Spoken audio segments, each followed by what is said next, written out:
My emperor, this is a friend of mine and my father's, Dalmantine Rutile, the new ambassador for the Alpha Centauri system, said Prince Jasper, the great-great-grandson of the Emperor of the Universe. Nice to meet you, Ambassador Rutile, said the Emperor of the Universe, Sapphirus Argent. Greetings and salutations, said the blue reptilian ambassador. Nice earrings, remarked the grandson of the Emperor, Blake, the Emperor of the local Earth system of the collection of earrings Rutile wore. They symbolize my rank, said Rutile.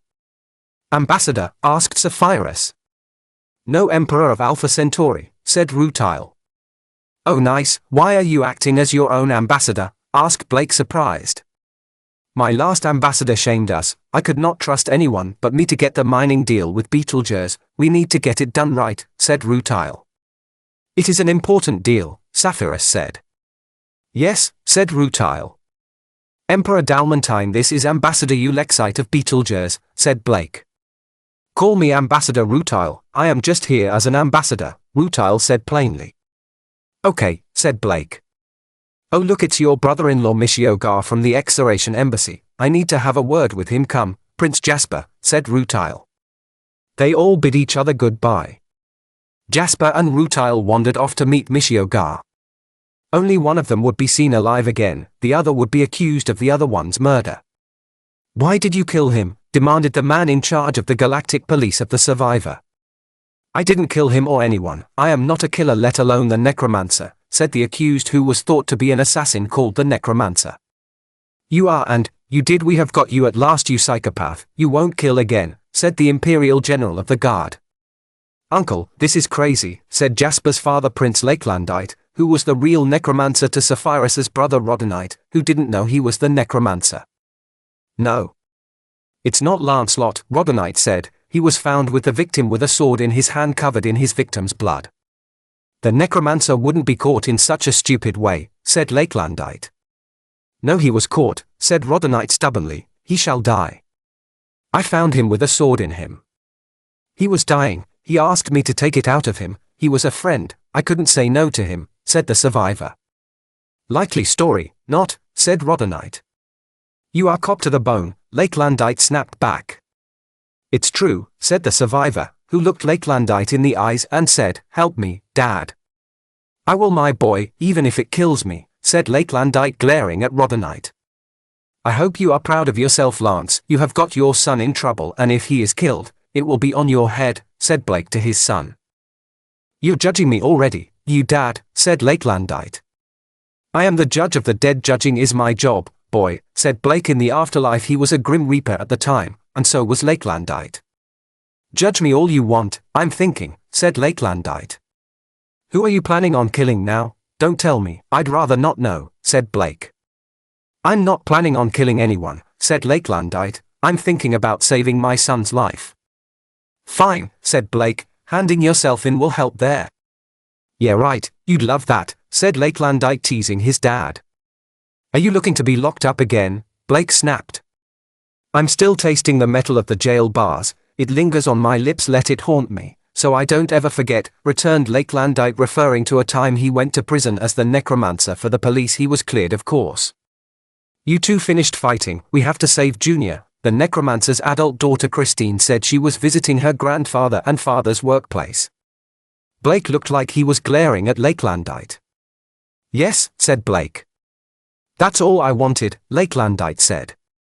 What should we do? Asked Christine. I don't know, said Lakelandite. Was it you who killed him? Asked Christine. No, said Lakelandite. Then who killed him? Asked Christine. I know, said Blake, I read it in the paperwork on the victim's death. Who was it?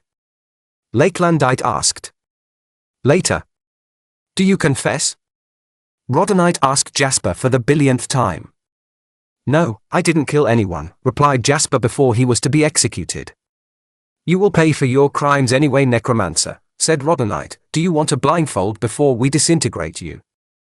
No, said Jasper, who was looking at his grey alien wife, who was watching in the crowd. Any last words? Asked Rhodonite. Yes, McKate, I love you, Jasper said to his wife before he was going to be killed. Turn on the disintegrator, shouted Rhodonite. There was an electrical arcing sound. Ashes to ashes, dust to dust, said Rhodonite grimly. Everyone looked at Jasper to see him die. There was a flash. What the dash, Rhodonite muttered. Jasper was gone, and 2 Reapers were standing there. Mortimer, what have you done with my nephew? Asked Rhodonite. He is not dead, Mortimer, Blake the Reaper hissed. He was a murderer, said Rhodonite. Is the Necromancer? No, said the Necromancer in Reaper form, I am. What? Said Rhodonite. I didn't kill the victim, either. Your nephew happened upon the victim as he said, the Necromancer told Rhodonite. Then who killed him? Asked Rhodonite confused. I know. Mortimer said. Don't be melodramatic, tell us, Rhodonite said. Mortimer looked around the room. Well, Rhodonite asked. Mortimer disappeared and appeared again behind a nervous alien from Betelgeuse 5. He used a sword to frame the magicians, the local aliens, said Mortimer. Why? Demanded Rhodonite. The Betelgeusian sang like a canary. He was working for a consortium that didn't want the mining deal with Alpha Centauri to go ahead, so they paid him to kill the ambassador. Prince Jasper was cleared, so he was brought back to the convention and his wife. He held her. You are safe, my love, said McKate to her husband. Yes, McKate, I love you, said Jasper. They kissed. Many years later. There were murmurs amongst the star people who lived in the Earth's core and ran the mechanisms that ran the Earth that there was something decidedly wrong with the world. There was an odd vibe of doom in the air, like a storm coming has a dirty rain smell. There was an aura of ominous death. It was the pre-shocks of a time quake brought about by the death of the Earth and all that lived there. It was a mass tragedy.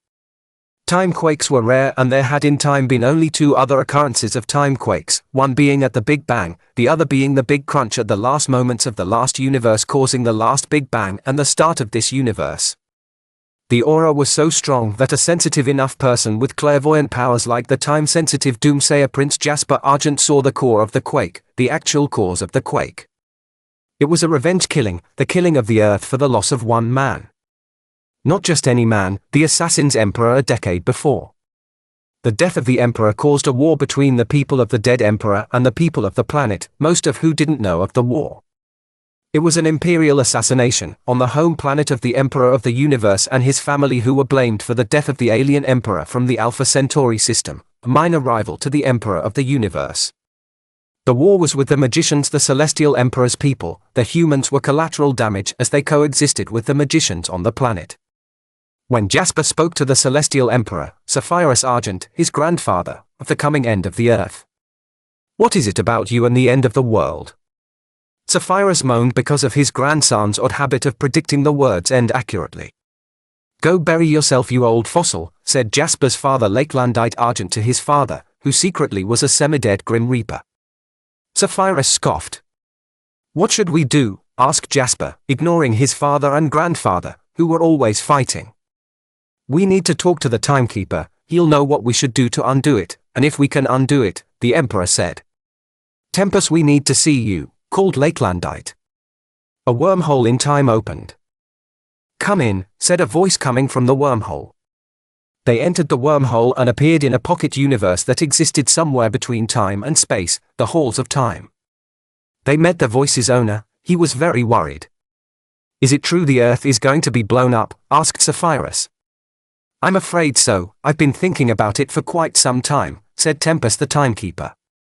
It will bring anarchy and all-out war to the universe. I saw it, said Jasper nervously. I know, said his uncle, I saw. Tempest saw everything that happened in all time, which was why he was living in the pocket universe. So he would not go mad. He used a magical pool to sort out his thoughts on time. Dad, I found the only time to stop this was when Emperor Dalmantine Rutile of Alpha Centauri was assassinated, said Tempest to his father Sapphirus. How do we save him? Asked Dalmantine's old friend Jasper. You can't go, said Tempest. You were wanted for his murder. They may kill you by mistake. Lakelandite and Sapphirus were sent to the time to save the world, by saving a life in the past. Hello Lance, said Dalmantine, seeing Sapphirus and his son mistaking them for their younger selves. Blake, the local star system's emperor, and his son Lance, his friend, who were just older. Not that these ageless magicians looked it, they hadn't aged at all. Hi Dalmantine, said Lakelandite, looking for the killer who was around. What are you looking for? Asked Dalmantine curiously. Sapphirus was standing guard by Dalmantine. A rat, said Lakelandite, pulling out a sword, slaying the assassin who was hiding where Tempest said to find him. Thank you, Lance, you saved me. He looks as if he wanted to kill me, said Dalmantine, looking at the dead assassin from Betelgeuse. He would have killed you if we weren't here, said Sapphirus, remembering the time Dalmantine died alone at the hand of the assassin in the past before it was changed. I will forever be your people's ally, so will my people, said Dalmantine. He was good to see his work done. The magicians and Alpha Centauri were strong allies when Sapphirus and Lakelandite returned to their time. The soldier who would have blown up the Earth arrived with his brother Dalmantine at the Intergalactic Conference, where he would have blown up the planet in revenge for his brother's death.